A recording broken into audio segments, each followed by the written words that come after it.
வணக்கத்துடன் நம்ம ஒரு தமிழ்ச்சி. இன்னைக்கு நம்ம பார்க்க போகிற ரெசிபி காலிஃப்ளவர் கறி. இது எல்லாரும் ரொம்ப ஈஸியாக செய்யக்கூடிய ஒரு ரெசிபி. எப்படி செய்யறதுன்னு பார்க்கலாம் வாங்க, சேனலுக்குள்ளே போகலாம்.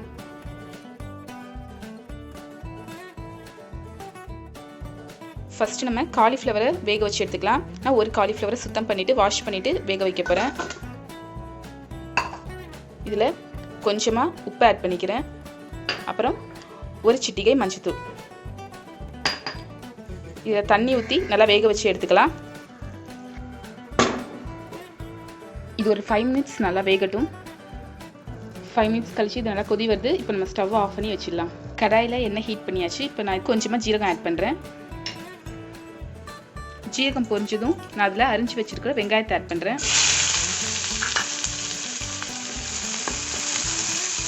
கூடவே பச்சை மிளகாய் கீரி ஆட் பண்ணுறேன். இதை நல்லா வதக்கிக்கோங்க. வெங்காயம் வதங்கினோன்னே நான் இஞ்சி பூண்டு பேஸ்ட் ஆட் பண்ணுறேன். நல்லா இஞ்சி பூண்டு பேஸ்ட்டோட பச்சைத்தன்மை போகிற வரைக்கும் மிக்ஸ் பண்ணுங்கள். இஞ்சி பூண்டு பேஸ்ட் சேர்க்காம கூட செய்யலாம். எனக்கு இந்த இஞ்சி பூண்டு வாசனை ரொம்ப பிடிக்குங்கிறதுனால நான் இதில் ஆட் பண்ணுறேன். இஞ்சி பூண்டு பேஸ்ட் நல்லா வதங்கிடுச்சு. இப்போ நான் இதில் தக்காளியை ஆட் பண்ணுறேன். தக்காளி ஆட் பண்ணிவிட்டு நல்லா மிக்ஸ் பண்ணிக்கோங்க. தக்காளி நல்லா வதங்கணும். தக்காளி பாதி வதங்கினோன்னே இதுக்கு ஆட் பண்ண வேண்டிய மசாலா தூளை நம்ம ஆட் பண்ணிடலாம். நான் 1 டேபிள் ஸ்பூன் தனி மிளகாய் தூள் ஆட் பண்ணுறேன். 1 டேபிள் ஸ்பூன் தனியாத்தூள், 1 டேபிள் ஸ்பூன் சாம்பார் பொடி, 1 டேபிள் ஸ்பூன் கரம் மசாலா. இப்போ மசாலா தூளை ஆட் பண்ணிட்டு நல்லா மிக்ஸ் பண்ணுங்கள்.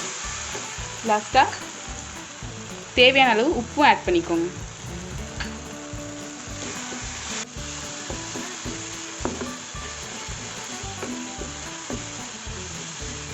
மசாலா தூளை நல்லா வதக்கியாச்சு. இப்போ இதில் நம்ம வேக வச்ச காலிஃப்ளவரை ஆட் பண்ணிடலாம்.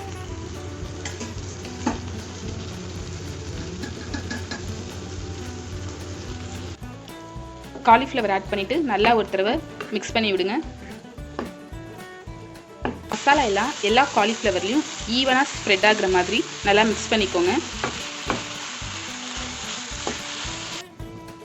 நல்லா மிக்ஸ் பண்ணிவிட்டு இதில் கொஞ்சமாக தண்ணி ஆட் பண்ணிக்கலாம்.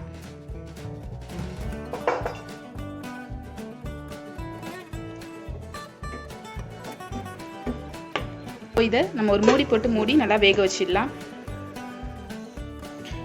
10 மினிட்ஸ் கழிச்சு இதை ஓப்பன் பண்ணுறேன். தண்ணிலாம் நல்லா சுண்டி நம்ம கோபி கறி இப்போது ரெடி ஆயிடுச்சு. வாசனைக்காக நான் மல்லி இலையை மேலே ஆட் பண்ணுறேன். இது jeera rice, ghee rice, fried rice, ரொட்டி, நான் இது எல்லாத்துக்குமே ஒரு பெஸ்ட் காம்பினேஷனாக இருக்கும். நீங்களும் வீட்டில் கண்டிப்பாக ட்ரை பண்ணி பாருங்கள். இந்த வீடியோ உங்களுக்கு பிடிச்சிருந்தா லைக் பண்ணுங்கள், ஷேர் பண்ணுங்கள். சேனலை சப்ஸ்கிரைப் பண்ணாதவங்க நம்ம ஒரு தமிழ்ச்சி சப்ஸ்கிரைப் பண்ணுங்கள். மீண்டும் மற்றொரு வீடியோவில் சந்திப்போம்.